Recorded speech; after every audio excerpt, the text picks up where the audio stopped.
Hi ಎಲ್ರಿಗೂ ನಮಸ್ಕಾರ. Shashi kitchen ವರ್ಲ್ಡ್ಗೆ ನಿಮ್ಮೆಲ್ಲರಿಗೂ ಸ್ವಾಗತ. ನಾನಿವತ್ತು ಟೆಂಪಲ್ ಸ್ಟೈಲ್ ಸ್ವೀಟ್ ಪೊಂಗಲ್ ಹೇಗೆ ಮಾಡೋದು ಅಂತ ತೋರಿಸ್ತಾ ಇದ್ದೀನಿ ಈ ವಿಡಿಯೋ ಮುಖಾಂತರ. ವಿಡಿಯೋನ ಇನ್ನೂ ಯಾರೆಲ್ಲ ಸಬ್ಸ್ಕ್ರೈಬ್ ಮಾಡಿಲ್ಲ ದಯವಿಟ್ಟು ಅವ್ರ ವಿಡಿಯೋನ ಸಬ್ಸ್ಕ್ರೈಬ್ ಮಾಡಿ. ಬನ್ನಿ ವಿಡಿಯೋ ಸ್ಟಾರ್ಟ್ ಮಾಡೋಣ. ಇವಾಗ ನಾನು ದಪ್ಪ ತಳದೊಂದು ಕಡಾಯಿನ ಇಟ್ಕೊಂಡಿದ್ದೀನಿ. ಆ ಕಡಾಯಿಗೆ ಒಂದು ಬಟ್ಲಷ್ಟು ಹೆಸರು ಬೇಳೆನ ಹಾಕ್ಕೊಂಡು ಹುರ್ಕೋತಾ ಇದ್ದೀನಿ. ಅಂದರೆ ಡ್ರೈ ರೋಸ್ಟ್ ಮಾಡ್ಕೊಳ್ಳೋಣ, ತುಪ್ಪ ಗಿಪ್ಪ ಏನು ಹಾಕೋಕ್ಕೆ ಹೋಗಬೇಡಿ, ಹಾಗೆ ಸ್ವಲ್ಪ ಬೆಚ್ಚಗೆ ಮಾಡ್ಕೊಳ್ಳೋಣ. ಈ ಥರ ಹುರಿದು ಮಾಡ್ಕೊಳ್ಳೋದ್ರಿಂದ ತುಂಬಾ ಟೇಸ್ಟಿಯಾಗಿರುವಂಥ ಪೊಂಗಲ್ ರೆಡಿ ಆಗುತ್ತೆ. ಆಮೇಲೆ ಸ್ಮೆಲ್ ಕೂಡ ತುಂಬ ಚೆನ್ನಾಗಿ ಬರುತ್ತೆ. ಅದಕ್ಕೆ ಈ ಥರ ಹುರ್ಕೊಂಡು ಹಾಕ್ಕೊಂಡ್ರೆ ತುಂಬಾ ಒಳ್ಳೆ ಟೇಸ್ಟ್ ಬರುತ್ತೆ ಫ್ರೆಂಡ್ಸ್. ಅದಕ್ಕೋಸ್ಕರ ಸ್ವಲ್ಪ ಬೆಚ್ಚಗೆ ಮಾಡ್ಕೋಬೇಕು. ಇದನ್ನು ಒಂದು ಸ್ವಲ್ಪ ಹುರಿಯುವಾಗ ಗ್ಯಾಸ್ ಮಾತ್ರ ಸಿಮ್ಮಲ್ಲಿ ಇಟ್ಕೊಳ್ಳಿ. ಇನ್ನೊಂದು, ಇದು ಹುರಿಯುವಾಗ ನಿಮಗೆ ಸ್ಮೆಲ್ ಗೊತ್ತಾಗುತ್ತೆ. ಆ ಥರ ಒಂದು ಚೂರು ಇದು ಯೆಲ್ಲೋ ಕಲರ್ ಇರೋದು ಸ್ವಲ್ಪ ಕೆಂಪು ಕಲರ್ ಬಂದ ತಕ್ಷಣ ಗ್ಯಾಸ್ನ ಆಫ್ ಮಾಡ್ಕೊಂಬಿಡಿ. ನೋಡಿ, ನೀಟಾಗಿ ಹುರ್ಕೋಬೇಕಾಗುತ್ತೆ. ಇವಾಗ ನೋಡಿ ಸ್ವಲ್ಪ ಕಲರ್ ಚೇಂಜ್ ಆಗೋಕ್ಕೆ ಸ್ಟಾರ್ಟ್ ಆಗಿದೆ. ನೋಡಿ, ಕೆಂಪು ಕಲರ್ ಬರೋಕ್ಕೆ ಸ್ಟಾರ್ಟ್ ಆಗಿದೆ. ಸಾಕು, ಇನ್ನು ಇದಕ್ಕಿಂತ ಜಾಸ್ತಿ ಹುರ್ಕೊಳ್ಳೋದು ಬೇಡ. ಗ್ಯಾಸ್ನ ಆಫ್ ಮಾಡ್ಕೊತಾ ಇದ್ದೀನಿ. ಇವಾಗ ಇದನ್ನು ಕುಕ್ಕರ್ಗೆ ಹಾಕ್ಕೊಳ್ಳೋಣ. ನೋಡಿ, ಇವಾಗ ಕುಕ್ಕರ್ಗೆ ಹಾಕ್ಕೊಂಡಿದ್ದೀನಿ. ಇವಾಗ ಯಾವ ಬಟ್ಲಿಂದ ನಾನು ಬೇಳೆನ ತೊಗೊಂಡಿದ್ನೋ ಅದೇ ಬಟ್ಲಿಂದ ಒಂದು ಬಟ್ಲು ಅಕ್ಕಿ ತೊಗೊಂಡಿದ್ದೀನಿ. ನೀವು ಯಾವ ಅಕ್ಕಿ ಬೇಕಾದರೂ ತೊಗೋಬೋದು. ಇವಾಗ ಆ ಅಕ್ಕಿನೂ ಕೂಡ ಬೇಳೆ ಜೊತೆ ಹಾಕ್ಕೊಂಡು ಕ್ಲೀನಾಗಿ ಒಂದು 2-3 ನೀರು ವಾಶ್ ಮಾಡ್ಕೊಂಡ್ಬಿಟ್ಟಿದ್ದೀನಿ. ನೋಡಿ, ಒಂದು 2-3 ನೀರು ವಾಶ್ ಮಾಡ್ಕೊಂಡಿದ್ದೀನಿ. ಆಮೇಲೆ ಇಲ್ಲಿ ಯಾವ ಬಟ್ಲಿಂದ ಅಕ್ಕಿ ಬೇಳೆ ತೊಗೊಂಡಿದ್ನೋ ಅದೇ ಬಟ್ಲಿಂದ ಒಂದು ಬಟ್ಲು ಹಾಲು ತೊಗೊಂಡಿದ್ದೀನಿ. ನೋಡಿ, ಇದು ಕಾಯಿಸಿ ತಣ್ಣಗೆ ಮಾಡಿ ಇಟ್ಕೊಂಡಿರುವಂಥ ಹಾಲು. ಇವಾಗ ಇದೇ ಬಟ್ಲಿಂದ 4 ಬಟ್ಲಷ್ಟು ನೀರನ್ನ ಹಾಕ್ಕೊಳ್ಳೋಣ. ಇಲ್ಲಿ ಮೆಜರ್ಮೆಂಟ್ ತುಂಬಾ ಮುಖ್ಯ ಫ್ರೆಂಡ್ಸ್, ಮೆಜರ್ಮೆಂಟ್ನ ನೋಡ್ಕೊಳ್ಳಿ. ನೋಡಿ, ಇವಾಗ 4 ಬಟ್ಲಷ್ಟು ನೀರನ್ನ ಹಾಕೋತಾ ಇದ್ದೀನಿ. 3, ಇವಾಗ 4 ಬಟ್ಲಷ್ಟು ಆಯಿತು. ಇವಾಗ ಇದು 1 ಬಟ್ಲು ಹಾಲನ್ನ ಹಾಕ್ಕೊಂಡಿದ್ದೀನಿ, 4 ಬಟ್ಲು ನೀರನ್ನ ಹಾಕ್ಕೊಂಡಿದ್ದೀನಿ. ಇವಾಗ ಇದಕ್ಕೆ ಸ್ವಲ್ಪ 1 ಟೀ ಸ್ಪೂನಷ್ಟು ತುಪ್ಪನೂ ಸೇರಿಸ್ಕೊಂಡ್ಬಿಡೋಣ. ನೋಡಿ, ಯಾಕಂದರೆ ಈ ಟೈಮಲ್ಲಿ ತುಪ್ಪ ಹಾಕ್ಕೊಳ್ಳೋದ್ರಿಂದ ತುಂಬಾ ಒಳ್ಳೆ ಘಮ ಬರುತ್ತೆ. ಆಮೇಲೆ ತುಂಬ ಒಳ್ಳೆ ಟೇಸ್ಟ್ ಆಗುತ್ತೆ ಫ್ರೆಂಡ್ಸ್. ಅದಕ್ಕೋಸ್ಕರ ಆಮೇಲೆ ನಾವು ತುಪ್ಪ ಹಾಕೋತೀವಿ, ಬಟ್ ಇವಾಗ ಅನ್ನನ ತುಪ್ಪದ ಜೊತೆ ಬೇಯಿಸ್ಕೊಂಡಾಗ ತುಂಬ ಒಳ್ಳೆ ಫ್ಲೇವರ್ ಬರುತ್ತೆ. ಇವಾಗ ಇದನ್ನು ಲಿಡ್ ಕ್ಲೋಸ್ ಮಾಡಿಕೊಂಡು 4 ವಿಸಿಲ್ ಹೊಡ್ಸ್ಕೊಳ್ಳೋಣ ನಾವು. 1 ವಿಸಿಲು ಹೈ ಫ್ಲೇಮಲ್ಲಿ, ಮಿಕ್ಕಿದ 3 ವಿಸಿಲ್ನ ಮೀಡಿಯಮ್ ಫ್ಲೇಮಲ್ಲಿ ಹೊಡ್ಸ್ಕೊಂಡ್ರೆ ಪರ್ಫೆಕ್ಟಾಗಿ ಬೇಯುತ್ತೆ. ಜಾಸ್ತಿ ಏನು ಬೇಯಿಸ್ಕೊಳ್ಳೋದು ಬೇಡ, 4 ವಿಸಿಲ್ ಸಾಕು. ಇವಾಗ 4 ವಿಸಿಲ್ ಆದಮೇಲೆ, ವಿಸಿಲ್ ತಣ್ಣಗಾದ್ಮೇಲೆ ನಾನು ತೆಗೆದಿದ್ದೀನಿ. ನೋಡಿ, ಪರ್ಫೆಕ್ಟಾಗಿರುವಂಥ ಅನ್ನ ಬೆಂದಿದೆ. ನೋಡಿ, ಜಾಸ್ತಿ ಗಂಜಿ ಥರನೂ ಆಗಿಲ್ಲ, ಅನ್ನ ಪರ್ಫೆಕ್ಟಾಗಿ ಆಗಿದೆ. ಮೆತ್ತಿಗೆ ನಮಗೆ ಯಾವ ಥರ ಪೊಂಗಲ್ ಮಾಡೋಕ್ಕೆ ರೈಸ್ ಬೇಕೋ ಆ ಥರ ಆಗಿದೆ. ಇವಾಗ ಇದನ್ನು ಎತ್ತಿ ನಾವು ಪಕ್ಕಕ್ಕೆ ಎತ್ತಿಟ್ಕೊಳ್ಳೋಣ. ಇದನ್ನು ಜಾಸ್ತಿ ಸ್ಮ್ಯಾಶ್ ಗೀಶ್ ಮಾಡೋದು ಬೇಕಾಗಿಲ್ಲ. ಪರ್ಫೆಕ್ಟಾಗಿ ಅನ್ನ ಮೆತ್ತಗಾಗಿದೆ, ಎತ್ತಿ ಪಕ್ಕಕ್ಕೆ ಇಟ್ಕೊಳ್ಳೋಣ. ನೆಕ್ಸ್ಟ್ ಪ್ರೊಸೆಸ್ ಕಡೆ ನಾವು ಹೋಗೋಣ ಬನ್ನಿ. ಯಾವ ಕಡಾಯಿಯಲ್ಲಿ ಬೇಳೆನ ಹುರ್ಕೊಂಡಿದ್ನೋ ಅದೇ ಕಡಾಯಿಗೆ ನಾನು 1 ಉಂಡೆ ಬೆಲ್ಲ ಬರುತ್ತಲ್ಲ, ಆ 1 ಉಂಡೆ ಬೆಲ್ಲನ ಚಚ್ಚಿ ಹಾಕ್ಕೊಂಡಿದ್ದೀನಿ. ಈ ಬೆಲ್ಲಕ್ಕೆ ನಾನು 1 ಬಟ್ಲಷ್ಟು ನೀರನ್ನ ಹಾಕ್ಕೊಂಡಿದ್ದೀನಿ. ಯಾವ ಬಟ್ಲಿಂದ ನೀವು ಹಾಲು ಮತ್ತು ಬೇಳೆನ ತೊಗೊಂಡಿದ್ರು ಅದೇ ಬಟ್ಲಿಂದ 1 ಬಟ್ಲು ನೀರನ್ನ ಹಾಕ್ಕೊಂಡಿದ್ದೀನಿ. ಇದನ್ನು ಪಾಕ 1 ಎಳೆ ಪಾಕ 2 ಎಳೆ ಪಾಕ ನಮಗೆ ಅವಶ್ಯಕತೆ ಇಲ್ಲ. ಬೆಲ್ಲ ಮೆಲ್ಟ್ ಆದರೆ ಸಾಕು. ಯಾಕಂದರೆ ಇದ್ರೊಳಗಡೆ ಕಸ ಕಡ್ಡಿ ಎಲ್ಲ ಇರುತ್ತಲ್ಲ, ಶೋಧಿಸ್ಕೊಳ್ಳೋಗೋಸ್ಕರ. ನೋಡಿ, ಆಗಲೇ ನಿಮಗೆ ಕಾಣಿಸ್ತಾ ಇರ್ಬೋದು, ಸ್ವಲ್ಪ ಡಸ್ಟ್ ಎಲ್ಲ ತೇಲಕ್ಕೆ ಸ್ಟಾರ್ಟ್ ಆಗಿದೆ. ಚೆನ್ನಾಗಿ ಬೆಲ್ಲ ಎಲ್ಲ ಕರಗೋದ್ರೆ ಸಾಕು, ಅದನ್ನು ಶೋಧಿಸ್ಕೊಳ್ಳೋಣ. ನೋಡಿ, ಇನ್ನೂ ಬೆಲ್ಲ ಸ್ವಲ್ಪ ಇದೆ ಒಳಗಡೆ, ಮೆಲ್ಟ್ ಆಗಿಲ್ಲ. ಚೆನ್ನಾಗಿ ಬೆಲ್ಲ ಎಲ್ಲ ಮೆಲ್ಟ್ ಆದರೆ ಸಾಕು. ತುಂಬಾ ಪಾಕ ಬರೆಸ್ಕೋಬೇಕು ಅಂತ ಏನಿಲ್ಲ, ಬೆಲ್ಲ ಮೆಲ್ಟ್ ಆದರೆ ಸಾಕು ನಮಗೆ. ಸಾಕು. ನೋಡಿ, ಬೆಲ್ಲ ಮೆಲ್ಟ್ ಆಗಿದೆ. ನೋಡಿ, ತೋರಿಸ್ತೀನಿ. ನೋಡಿ, ಬೆಲ್ಲ ಒಂಚೂರು ಕೂಡ ಎಲ್ಲೂ ಇಲ್ಲ. ಎಲ್ಲ ನೀಟಾಗಿ ಬೆಲ್ಲ ಕರ್ಗೋದ್ಮೇಲೆ ಶೋಧಿಸ್ಕೊಂಡಿದ್ದೀನಿ. ಇಲ್ಲಿ ನೋಡಿ, ಕಸ ಕಡ್ಡಿ ಎಷ್ಟೊಂದಿದೆ ಫ್ರೆಂಡ್ಸ್. ಈ ಥರ ಕರ್ಗಿಸ್ಕೊಂಡು ಶೋಧಿಸ್ಕೊಳ್ಳಿ, ಯಾಕಂದರೆ ಏನೇ ಡಸ್ಟ್ ಇದ್ರೂ ಅದು ಹೋಗಿಬಿಡುತ್ತೆ ಅಂತ.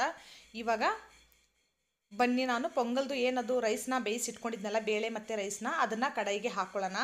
ಆದಷ್ಟು ಪೊಂಗಲ್ ಮಾಡುವಾಗ ದಪ್ಪ ತಳ ಇರುವಂಥ ಪಾತ್ರೆನೇ ತೊಗೊಳ್ಳಿ. ಯಾಕಂದರೆ ಬೇಗನೆ ಸೀದೋಗೋ ಚಾನ್ಸಸ್ ಎಲ್ಲ ತುಂಬಾ ಇರುತ್ತಲ್ಲ, ಹಾಗಾಗಿ ಸ್ವಲ್ಪ ದಪ್ಪ ತಳ ಇರೋ ಪಾತ್ರೆ ತೊಗೊಂಡ್ರೆ ಅದೇ ಬೆಟ್ರು ಅಂತ ನನಗನ್ಸುತ್ತೆ.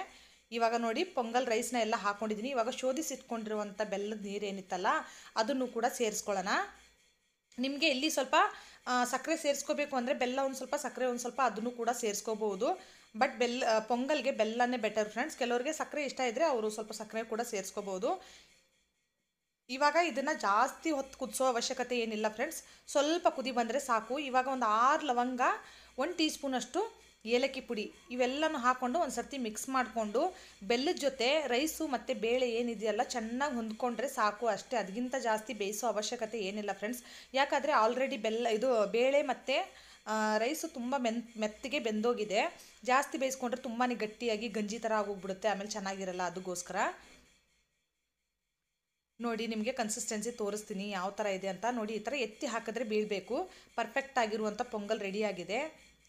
ನೋಡಿ ಕಲರ್ ಕೂಡ ಟೆಕ್ಸ್ಚರ್ ಕೂಡ ನಿಮಗೆ ಕಾಣಿಸ್ತಾ ಇರ್ಬೋದು ಎಷ್ಟು ಚೆನ್ನಾಗಿದೆ ಫ್ರೆಂಡ್ಸ್. ದೇವಸ್ಥಾನದಲ್ಲಿ ಯಾವ ಥರ ಮಾಡ್ತಾರೆ ಅದೇ ಥರನೇ ಪೊಂಗಲ್ ಮಾಡ್ತೀನಿ. ಇದಕ್ಕೊಂದು ಸೀಕ್ರೆಟ್ ಇಂಗ್ರೀಡಿಯೆಂಟ್ ಇದೆ, ಮುಂದೆ ತೋರಿಸ್ತೀನಿ. ವಿಡಿಯೋನ ಸ್ಕಿಪ್ ಮಾಡಿಬಿಡಿ, ಫುಲ್ ವಿಡಿಯೋನ ನೋಡಿ. ಇವಾಗ ಪೊಂಗಲ್ ಬೆಂದಿದೆ ಸಾಕು. ಇಲ್ಲಿ ತುಪ್ಪ ಸ್ವಲ್ಪ ಜಾಸ್ತಿ ಕ್ವಾಂಟಿಟಿಲಿ ಹಾಕ್ಕೊಳ್ಳಿ. ನಾನು ಹಾಫ್ ಬಟ್ಲಷ್ಟು ತುಪ್ಪನ ಹಾಕ್ಕೊಂಡಿದ್ದೀನಿ. ಆಮೇಲೆ ನಾನು ಒಂದು ಅರ್ಧ ಹಿಡಿಯಷ್ಟು ಗೋಡಂಬಿನ ಹಾಕ್ಕೊಂಡಿದ್ದೀನಿ. ಅರ್ಧ ಹಿಡಿಯಷ್ಟು ಒಣದ್ರಾಕ್ಷಿನೂ ಹಾಕ್ಕೊಂಡಿದ್ದೀನಿ.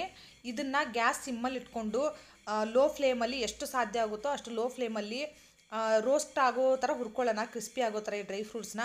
ನಿಮಗೆ ಇಲ್ಲಿ ಬೇಕಂದರೆ ಬಾದಾಮಿನೂ ಕೂಡ ಕಟ್ ಮಾಡಿ ಹಾಕೋಬೋದು. ನನಗೆ ಇಷ್ಟೇ ಸಾಕು ಅಂತ ಹಾಕ್ಕೊಂಡಿದ್ದೆ. ಆಮೇಲೆ ಇಲ್ಲಿ ಹಸಿ ತೆಂಗಿನಕಾಯಿ ಇರುತ್ತಲ್ಲ, ತೆಂಗಿನಕಾಯಿನೂ ಕಟ್ ಮಾಡ್ಕೊಂಡು ಹಾಕೋಬೋದು. ನನಗೆ ಇಷ್ಟ ಆಗಲ್ಲ ಅಂತ ನಾನು ಸ್ಕಿಪ್ ಮಾಡಿದ್ದೀನಿ, ನೀವು ಹಾಕ್ಕೊಳ್ಳೋರು ಹಾಕ್ಕೊಳ್ಳಿ. ಇವಾಗ ನೋಡಿ ಪೊಂಗಲ್ಗೆ ಎತ್ತಿ ನಾವು ಡ್ರೈ ಫ್ರೂಟ್ಸ್ನ ಹಾಕೊಂಡ್ಬಿಡೋಣ ತುಪ್ಪದ ಸಮೇತ. ನೋಡಿ ಫ್ರೆಂಡ್ಸ್, ತುಪ್ಪ ಹಾಕಿದ ತಕ್ಷಣ ಕಲರು ಟೆಕ್ಸ್ಚರು ಎಷ್ಟು ಪೂರ್ತಿ ಚೇಂಜ್ ಆಗೋಗ್ಬಿಟ್ಟಿದೆ ನೋಡಿ. ಇವಾಗಲೇ ಪರ್ಫೆಕ್ಟ್ ಆಗಿರುವಂಥ ಕಲರ್ ನಮ್ಮ ಪೊಂಗಲ್ಗೆ ಬಂದಿದೆ. ಇನ್ನೊಂದು, ಒಬ್ಬೊಬ್ಬರು ಪೊಂಗಲ್ ತುಂಬಾ ಕಪ್ಪಗಿರುತ್ತೆ. ಅದು ಏನಕ್ಕಂದರೆ ಅದು ಬೆಲ್ಲದ ಮೇಲೆ ಡಿಪೆಂಡ್ ಆಗಿರುತ್ತೆ ಫ್ರೆಂಡ್ಸ್. ಬೆಲ್ಲ ತುಂಬಾ ಕಪ್ಪಗಿದ್ರೆ ಪೊಂಗಲು ತುಂಬ ಕಪ್ಪಗಾಗುತ್ತೆ. ಬೆಲ್ಲ ಬೆಳ್ಳಗಿದ್ರೆ ಸ್ವಲ್ಪ ಪೊಂಗಲ್ ಲೈಟ್ ಕಲರ್ ಇರುತ್ತೆ, ಅಷ್ಟೇ ವ್ಯತ್ಯಾಸ. ಟೇಸ್ಟಲ್ಲಿ ಏನು ವ್ಯತ್ಯಾಸ ಆಗಲ್ಲ. ಕಲರ್ ಮಾತ್ರ ಸ್ವಲ್ಪ ಒಂದೊಂದು ಬೆಲ್ಲ ಡಾರ್ಕ್ ಇರುತ್ತೆ, ಒಂದೊಂದು ಬೆಲ್ಲ ಸ್ವಲ್ಪ ಲೈಟ್ ಕಲರ್ ಇರುತ್ತೆ. ನೋಡಿ ಪರ್ಫೆಕ್ಟ್ ಆಗಿರುವಂಥ ದೇವಸ್ಥಾನದಲ್ಲಿ ಸಿಗುವಂಥ ಪೊಂಗಲ್ ಮಾಡೋದು ತುಂಬಾ ಸುಲಭ ಫ್ರೆಂಡ್ಸ್. ಜಾಸ್ತಿ ಏನು ಟೈಮ್ ತೊಗೊಳ್ಳಲ್ಲ. 10 ನಿಮಿಷದ ಒಳಗಡೆ ನೀವು ಪೊಂಗಲ್ನ ರೆಡಿ ಮಾಡ್ಕೋಬೋದು. ಹಬ್ಬ ಹುಣ್ಣಿಮೆ ದೇವರಿಗೆ ಪ್ರಸಾದ ಅಂತ ನೀವು ದೇವಸ್ಥಾನಕ್ಕೆ ಪ್ರಸಾದ ರೂಪದಲ್ಲೂ ಇದನ್ನು ಕೊಡ್ಬೋದು. ಇವಾಗ ಇದಕ್ಕೆ ಸೀಕ್ರೆಟ್ ಇಂಗ್ರೀಡಿಯೆಂಟ್ ಅಂತ ಹೇಳಿದ್ನಲ್ಲ, ಇಲ್ಲಿ ಒಂದು ಚಿಟಿಕೆ ಅಷ್ಟು ಪಚ್ಚಕರ್ಪೂರನ ನಾನು ಹಾಕೋತಾ ಇದ್ದೀನಿ. ಈ ಪಚ್ಚಕರ್ಪೂರ ಹಾಕೋದ್ರಿಂದ ಏನಾಗುತ್ತಂದರೆ ನಮಗೆ ಪರ್ಫೆಕ್ಟಾಗಿ ದೇವಸ್ಥಾನದಲ್ಲೇ ಪ್ರಸಾದ ಕೊಟ್ಟಿದ್ದಾರೆ ಅನ್ನೋ ಥರ ಅನಿಸುತ್ತೆ ಫ್ರೆಂಡ್ಸ್. ನಿಜವಾಗ್ಲೂ ಒಂದು ಚಿಟಿಕೆ ಅಷ್ಟೇ ಹಾಕ್ಕೊಳ್ಳಿ, ಜಾಸ್ತಿ ಹಾಕ್ಕೊಳ್ಳೋಕೆ ಹೋಗಬೇಡಿ. ಹಾಕಿಬಿಟ್ಟು ಒಂದು ಸರ್ತಿ ಮಿಕ್ಸ್ ಮಾಡ್ಕೊಂಬಿಡಿ. ನಾನು ಗ್ಯಾಸ್ನ ಆಫ್ ಮಾಡ್ಕೊಂಡಿದ್ದೀನಿ, ಗ್ಯಾಸ್ ಆನ್ ಇಲ್ಲ ಇಲ್ಲಿ. ನೋಡಿ ಫ್ರೆಂಡ್ಸ್, ಎಷ್ಟು ಚೆನ್ನಾಗಿ ಕಾಣಿಸ್ತಾ ಇದೆ. ತಿನ್ನೋಕ್ಕೂ ತುಂಬ ಟೇಸ್ಟಿಯಾಗಿರುತ್ತೆ. ದೇವಸ್ಥಾನದಲ್ಲಿ ನೀವೇನಾದರೂ ಪ್ರಸಾದ ಮಾಡಿಕೊಡಂಗಿದ್ರೆ ಈ ಥರ ಮಾಡಿಕೊಡಿ, ಚೆನ್ನಾಗಿರುತ್ತೆ. ಆಮೇಲೆ ನೀವು ಮನೇಲಿ ಪೂಜೆ ಪುನಸ್ಕಾರ ಏನಾದರೂ ಯಾವುದಾದ್ರೂ ಹಬ್ಬ ಇದ್ದರೆ ಈ ಥರ ಪ್ರಸಾದನೂ ಮನೇಲೂ ಮಾಡ್ಬೋದು. ಆಮೇಲೆ ಬ್ರೇಕ್ಫಾಸ್ಟ್ಗೂ ತುಂಬಾ ಚೆನ್ನಾಗಿರುತ್ತೆ. ಆಮೇಲೆ ತುಂಬಾ ಬೇಗನೆ ಆಗುವಂಥ ಸ್ವೀಟ್ ತಿಂಡಿ ಇದು. ಆಮೇಲೆ ಎಲ್ರಿಗೂ ಇಷ್ಟ ಆಗುತ್ತೆ. ಸ್ವೀಟ್ ಪೊಂಗಲ್ ಯಾರಿಗೂ ಇಷ್ಟ ಇಲ್ಲ ಅನ್ನೋ ಹಾಗೆ ಇಲ್ಲ, ಅಷ್ಟು ತಿನ್ನೋಕ್ಕೆ ಚೆನ್ನಾಗಿರುತ್ತೆ. ಆಮೇಲೆ ಪ್ರತಿಯೊಬ್ಬರು ಇಷ್ಟಪಡೋದು. ಆಮೇಲೆ ಸ್ವೀಟ್ ತಿಂಡಿಗಳಲ್ಲಿ ಬೇಗನೆ ಆಗುವಂಥ ರೆಸಿಪಿ ನೋಡಿ. ರೆಸಿಪಿನ ಇವಾಗ ಇದೇನು ಪೊಂಗಲ್ನ ನಾನು ಒಂದು ಬೌಲ್ಗೆ ಸರ್ವ್ ಮಾಡ್ಕೊಂಡಿದ್ದೀನಿ. ರೆಸಿಪಿ ಇಷ್ಟ ಆದರೆ ಲೈಕ್, ಶೇರ್, ಸಬ್ಸ್ಕ್ರೈಬ್ ಮಾಡೋದನ್ನು ಮರಿಬೇಡಿ. ಆಮೇಲೆ ಹಾಗೆ ನಿಮ್ಮ ಫ್ಯಾಮಿಲಿ ಫ್ರೆಂಡ್ ಜೊತೆನೂ ಶೇರ್ ಮಾಡಿ ಫ್ರೆಂಡ್ಸ್. ಅವ್ರಿಗೂ ಈ ರೆಸಿಪಿನ ಟ್ರೈ ಮಾಡೋಕ್ಕೆ ಹೇಳಿ. ಆಮೇಲೆ ರೆಸಿಪಿ ಹೇಗಿತ್ತು ಅಂತ ಕಮೆಂಟ್ ಸೆಕ್ಷನಲ್ಲಿ ಹೇಳೋದನ್ನು ಮರಿಬೇಡಿ. ಆಮೇಲೆ ರೆಸಿಪಿ ಏನಾದರೂ ನೀವು ಟ್ರೈ ಮಾಡೋಂಗಿದ್ರೆ ಈ ಪ್ರತಿಯೊಂದು ಇಂಗ್ರೀಡಿಯೆಂಟ್ನ ನಾನು ಡಿಸ್ಕ್ರಿಪ್ಷನಲ್ಲಿ ಮೆನ್ಷನ್ ಮಾಡಿರ್ತೀನಿ, ಅಲ್ಲಿ ಹೋಗಿ ಚೆಕ್ ಮಾಡಿ. Thank you for watching friends.